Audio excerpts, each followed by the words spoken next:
The focus of this video is to address the challenges by offering practical tips and tricks to improve the quality of review of literatures. Spend no time reading anything that is irrelevant to the subject of your research. Use a preliminary 3-level check to classify the literature and determine the paper's applicability to your work, the paper's title, keywords, and abstract. Make sure there are no obvious gaps in the agenda that aren't well justified. For instance, if you are conducting research in 2024, the most recent study you looked at was from 2015, or perhaps you looked at a study from 2022 and none from between 2015 and 2021. Are you certain that between 2016 and 2021, no study was conducted, or you unintentionally missed the studies? Even after finishing your literature review or right before submitting your thesis, fresh studies may come to light. Always include the most recent, pertinent studies in your literature review.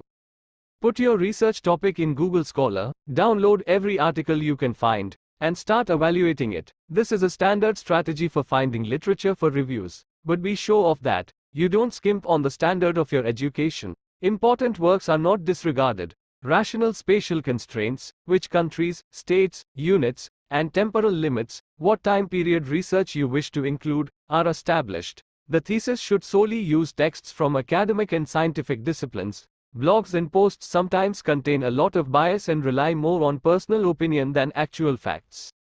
Keep systematic notes about what you read. If you keep reading new articles without recording or documenting the ones you've already read, you'll be riding a steep forgetting curve. You don't have to and can't afford to read all of the papers in their entirety. You must review the literature for its breadth, methodology, and main conclusions in addition to the papers that are coming from an excellent position of expertise. You think it to be highly unusual in its approach, and it captures your curiosity. Finding research gaps in the body of existing literature is the goal of a literature review. However, it would be difficult to identify the gaps if you simply summarize the literature review findings without synthesizing them to generate a comprehensive picture.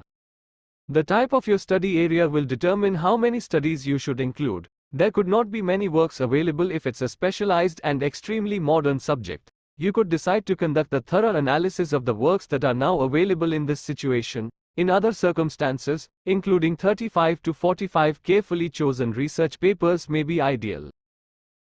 To inquire about the course or to register, contact us on the given details.